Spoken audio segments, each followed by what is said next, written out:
Hello नमस्कार, स्वागत है आपका एक बार फिर से हमारे इंडियन फॉरेन अफेयर चैनल में, जिसमें हम लेकर आते हैं देश विदेश की 5 बड़ी खबरें। आज की पहली खबर यूएन से। भारत ने फिर उठाई सुरक्षा परिषद में विस्तार की मांग, कहा तभी सही मायनों में संशोधन होगा। हुआ क्या? भारत ने एक बार फिर संयुक्त राष्ट्र सुरक्षा परिषद में विस्तार की मांग उठाई है। भारत का कहना है कि संयुक्त राष्ट्र सुरक्षा परिषद में विस्तार से ही सही मायनों में संशोधन हो सकता है। संयुक्त राष्ट्र में भारत की स्थायी प्रतिनिधि रुचिरा काम्बोज मैम ने सोमवार को सुरक्षा परिषद में संशोधन के लिए अंतर सरकारी समझौते के 6ठे राउंड की बैठक में हिस्सा लिया। इसी दौरान रुचिरा काम्बोज ने सुरक्षा परिषद में विस्तार की मांग उठाई। रुचिरा काम्बोज ने कहा कि भारत संयुक्त राष्ट्र सुरक्षा परिषद के स्थायी और अस्थायी दोनों सदस्यता में विस्तार के पक्ष में रहा है। यही एकमात्र विकल्प है जिससे हम सुरक्षा परिषद में संशोधन कर इसे ज्यादा प्रभावी बना सकते हैं और प्रतिनिधित्व दे सकते हैं। काम्बोज ने कहा कि संक्षेप में कहें तो हमें एक संशोधित सुरक्षा परिषद की जरूरत है जो आज के संयुक्त राष्ट्र की भौगोलिक और विकासात्मक विविधता को बेहतर ढंग से पेश करे। एक ऐसी सुरक्षा परिषद जहां लैटिन अमेरिका, अफ्रीका, एशिया, प्रशांत के देशों को उचित स्थान मिलता हो।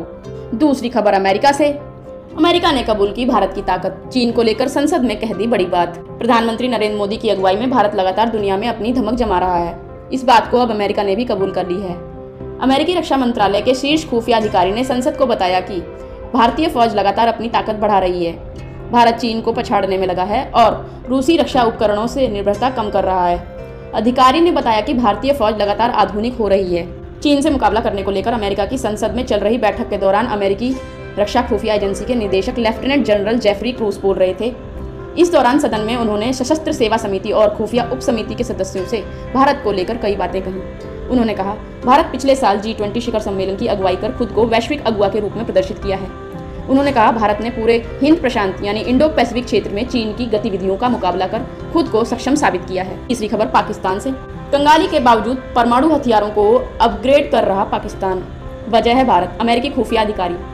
अमेरिका के एक शीर्ष खुफिया अधिकारी ने संसद को बताया कि आर्थिक उथल-पुथल के बावजूद पाकिस्तान ने पिछले साल अपने परमाणु आधुनिकीकरण के प्रयासों को जारी रखा और भारत के साथ उसके विवादास्पद संबंध उसकी रक्षा नीति को आगे बढ़ा रहे हैं।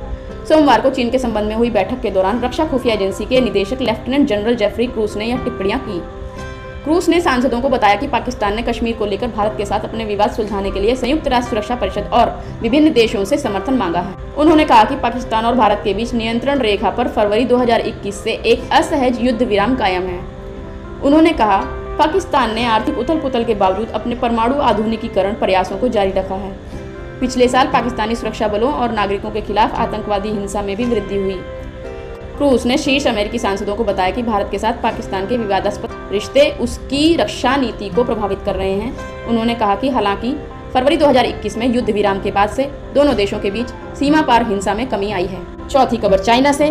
भारत के राफेल लड़ाकू विमान का डर तो देखें, काराकोरम में मिसाइल टेस्ट कर रहा चीन।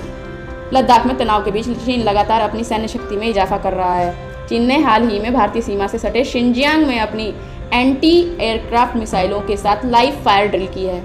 इस दौरान चीन ने कई तरह के एयर डिफेंस और एंटी मिसाइल सिस्टम के साथ अभ्यास किया।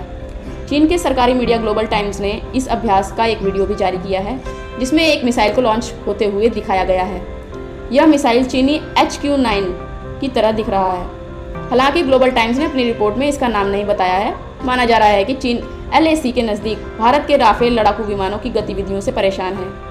भारत ने फ्रांस से खरीदे गए राफेल विमानों को हरियाणा के अंबाला और पश्चिम बंगाल के हासीमारा एयरबेस पर तैनात किया है। चीनी मीडिया ग्लोबल टाइम्स ने एक्स ट्विटर पर एक पोस्ट में लिखा, उत्तर पश्चिम चीन के शिनजियांग उइगुर स्वायत्त क्षेत्र में काराकोरम पर्वत के बर्फीले पठार में PLA शिनजियांग सैन्य क्षेत्र की एक ब्रिगेड की जमीन से हवा में मार करने वाली मिसाइल बटालियन ने हाल ही में एक पूर्ण तत्व वायु रक्षा और एंटी मिसाइल लाइव फायर अभ्यास किया। ग्लोबल टाइम्स ने इस अभ्यास का एक वीडियो भी पोस्ट किया है। चीन ने 2020 में गलवान संघर्ष के बाद से ही भारत से लगी सीमा पर बड़े पैमाने पर मिसाइल और एंटी एयरक्राफ्ट सिस्टम को तैनात किया है। कई रिपोर्ट्स में तो यह भी दावा किया गया है कि चीन ने रूस से खरीदे गए S-400 सिस्टम को भी तिब्बत में तैनात किया है। आज की पांचवी और आखिरी खबर इंडियन फॉरेन टूरिज्म से। भारत के सोलो ट्रैवलर्स के बीच सबसे लोकप्रिय है ये इस्लामिक देश।